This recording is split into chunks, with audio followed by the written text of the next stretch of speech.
Hello, friends, and welcome back to Malicious Compliance Stories. All right, buckle up for this one because we're about to dive into some serious neighborly drama about trash picking. But before we dive in, make sure to hit that subscribe button, smash the like if you enjoy the content, and ring that notification bell so you never miss a juicy story. My neighbor told me I couldn't put out my trash, so I put his on vacation hold.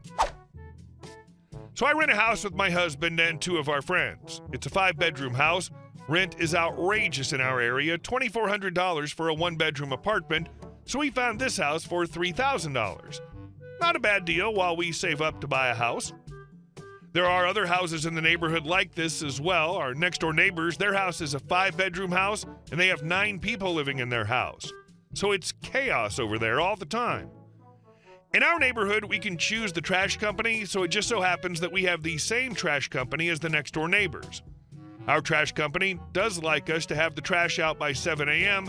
We don't always get it out that early, though, and that's where this problem started. Most of the time, they don't pick up our trash until 11 a.m., so obviously, as long as the trash is out before trash pickup gets here, they can take our trash. The people next door have 3 trash cans, and they're overflowing every single week. They put their trash out the night before, but unfortunately our neighborhood has raccoons and foxes, so the trash is always getting into, and last time a raccoon got into their trash, it left a mess in our yard, and they wouldn't pick it up. I was pretty pissed about it, but I just let it go, cleaned up their trash. I did go and put it back in their trash can, and they just sat out front glaring at me while I did that. Here's where this incident started. A couple weeks ago, I didn't get our trash out until almost 9 a.m. All 4 of us was sick with COVID. I was on the mend and feeling a little bit better, but I slept in and forgot to put the trash out at 7 a.m. So I go to put the trash out, and my neighbor starts yelling at me, saying, "You were supposed to have your trash out by 7 a.m. You can't put your trash out now." I said, "Well, they haven't come yet and pick up the trash because your trash cans are full, so it's not a big deal." He said, "No, that's the rules. Your trash has to be out by 7 a.m. If it's not, you can't get your trash picked up this week." I said, "I understand that they want the trash out by 7 a.m., but they haven't come and picked it up yet, so it doesn't matter." So I went ahead and I just walked inside. I went back to bed, and a couple hours later, I get up to see that our trash cans were put to the side of the house, and they were still full of trash. So that means that someone moved our trash can. Our other neighbor came up to me the next day and said that she saw him put our trash can back.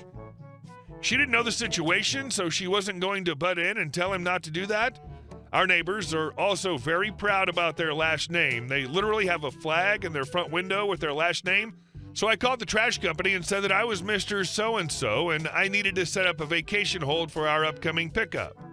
They said, "No problem, we won't pick up your trash next week." They legit only asked for the address, no other information. The next week, I made sure that our trash was out at 6:45 a.m. Then I sat and watched for the trash truck, and I watched them come past the house. They drove past my neighbor's house, didn't pick up their trash, even though their trash was overflowing, picked up ours and the other few people who also have them and left. I know I'm an a-hole for doing this. You don't need to tell me. I may have crossed the line. But he also crossed the line by touching our cans and moving them and setting foot on our property. Your neighbors are ridiculous. And you can be sure that after this, it's pretty much guaranteed you're going to have more run-ins with them. First priority, set up security cams. Second priority, keep us informed here on Reddit. And our second story. Why won't you let me commit a fraudulent return? So he may not have asked it outright, but you'll see. Idiot basically asking us how he's supposed to commit a fraudulent return. So this guy comes in wanting to return a nail gun that cost $300. He had the receipt. The nail gun serial number matched the box, and it seemed new, so no real red flags. I asked if he was getting another one today. He said no, that the guys at work bought it for him, and it wasn't what he needed. So right there, he immediately admitted it wasn't something he purchased with his card. Casually, I asked if it was a gift. If he was getting a better one, he said no, not right now. At this point, I already know to just put it back on the card.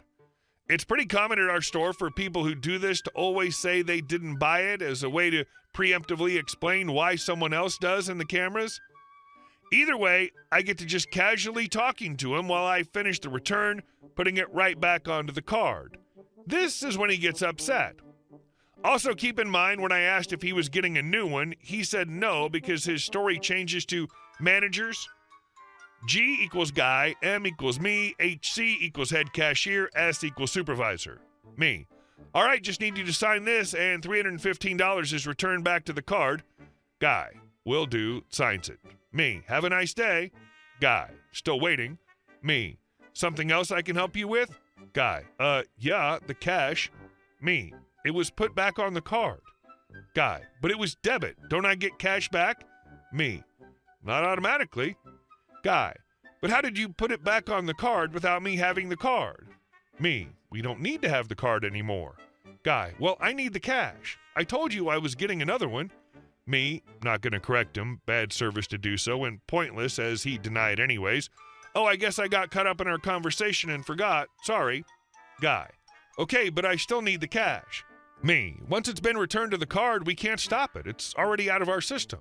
Guy. Well, can you get a manager to do it? Me. I'll call one. Try calling, but only ones are busy. Head cashier comes over. I explain. HC. Yeah, we can't cash it out once it's returned to the card. Guy. I told her I was buying a new one right away. HC. Well, she should have done it as cash then. But there isn't anything we can do about it. I don't know why she wouldn't have done it for cash. We can price match the better one for you to this one. Guy. No, I don't need a price match. Ugh. Let me just call the guy and see what we can do. HC. To me, while we're in private, why didn't you cash it out? Me. I asked if he was getting another one, and he said no. I saw no reason to give him cash if it's not his card. He also didn't actually ask for cash, which is weird for return fraud, but he didn't. HC. Well, next time, just cash it out. He returns to the desk. Guy. Okay, so can my buddy do a phone sale, then we cash out the return? HC. Can you repeat that? I didn't quite hear. Guy. Can he buy the nail gun, then I can return it for cash? HC. So you want him to buy the nail gun over the phone so you can get cash from the return? Guy. Yeah. You guys do phone sales? HC. We do, but not for debit cards, just credit cards, and not for tools. Guy. Okay, well, can you give me cash for a credit card purchase? HC. No. Guy. Okay, so I need to speak with your manager because I don't understand why I'm being punished for her mistake. HC. All right, one's on the way. Me, private to head cashier. See, he just wants the cash. HC. Yeah, I see now. Supervisor walks over, asks the guy what he can do for him. Guy explains, saying it's the cashier's mistake, blah, blah, blah, but then his brilliant plan. So now we just need to do a phone order to buy a new nail gun, then return it for cash. S. Okay, so you need the phone sale to buy a new nail gun? Then why not just buy the new nail gun from us or somewhere else? Guy. Because I need the nail gun now. S. Well, either way, we can't process a debit card over the phone. Your buddy will have to come in with the card and his ID to purchase it. Guy. Really? I don't see why I'm being punished here. She made the mistake. More arguing I missed because it was my lunch break. Later, my supervisor approached me. S. So glad you didn't cash that. I reminded your head cashier that for debit card returns over at $200, they must have the card with them. That guy was an effing idiot. My supervisor's awesome and hates people for the most part. He enjoyed that interaction. So how does this benefit him? A little confused as to how it's different than the friends just giving him cash, unless he's trying to screw his friend over. Good call putting it on the card. There's really no reason if someone purchased it with a card they should get cash back, in my opinion. And our next story. Won't get paid if I go home? Okay. I'm a company truck driver, and if the truck breaks down, I get breakdown pay, because obviously I can't make money if I'm paid by the mile. Truck is broken, so I call in and offer a way to save some money. I live on the other side of the state I'm currently in, so why not just go home until the truck is fixed, and instead of spending a bunch of money on a hotel, just buy me a bus ticket back. Dispatcher says if I go home, I won't be eligible for breakdown pay. I say, okay, I'd rather go home anyway. No point sitting around doing nothing. So I think, wait a minute, I can have my cake and eat it too. And this company has already stiffed me on about $1,700, unrelated, so I called dispatcher back. Yeah, that plan won't work. I'm going to need a hotel room. Okay. Meanwhile, I just enact my original plan to pop home and back to attend an event I wanted to go to and make sure my cats get some attention from me after checking into the hotel room and throwing out the Do Not Disturb sign. At least this way, I have it ready when I get back to it. This also means that I get breakdown pay because I didn't go home. Edit. The dealership the truck is at told me it would not be gotten to until Monday, when I got there on Friday afternoon. I'll be playing games all week, I expect, until it's done, while they make one more hotel reservation per night and make me walk back and forth. Whatever. Also, if they fire me, all it'll do is make me happy because I know that I can probably get another job fairly easily at this point. And our last story. Called the police on neighbor.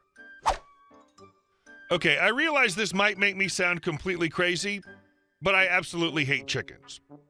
It's not just a mild dislike, this is full-blown phobia territory.